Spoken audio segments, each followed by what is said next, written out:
Pemirsa, ratusan pekerja yang tergabung dalam Aliansi Buruh Aceh menggelar aksi damai dalam rangka memperingati Hari Buruh Sedunia 2019 yang berlangsung di halaman Masjid Raya Baitur Rahman, Banda Aceh, Rabu pagi.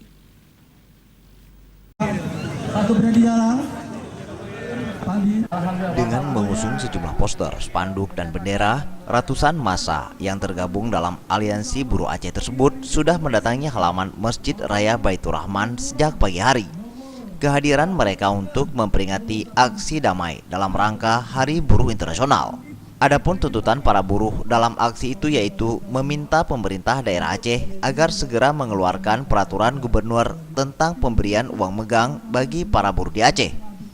Selain itu, para peserta aksi juga mendesak pemerintah Aceh agar dapat menstabilkan sejumlah harga kebutuhan pokok dengan melakukan operasi pasar.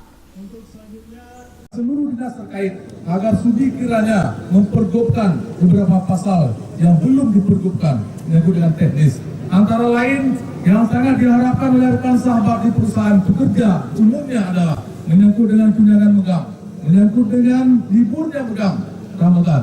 Karena Aceh beda dengan daerah yang lain. Kita ada megang, sementara 33 provinsinya tidak ada namanya megang. Oleh karena itu kita berharap agar Sementara itu, PLT Gubernur Aceh, Nova Iriansyah menyebutkan, pemerintah daerah berjanji akan mempergubkan tentang pemberian dan libur megang bagi para buruh di Aceh. Dan aliansi buruh diajak.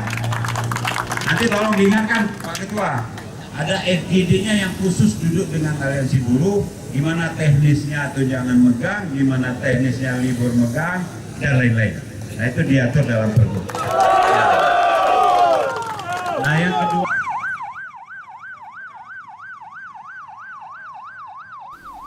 selain menggelar aksi damai, dalam kesempatan yang sama, ratusan buruh juga melakukan konvoi dengan kendaraan roda 2 dan 4 ke sejumlah jalan protokol di Kota Banda Aceh.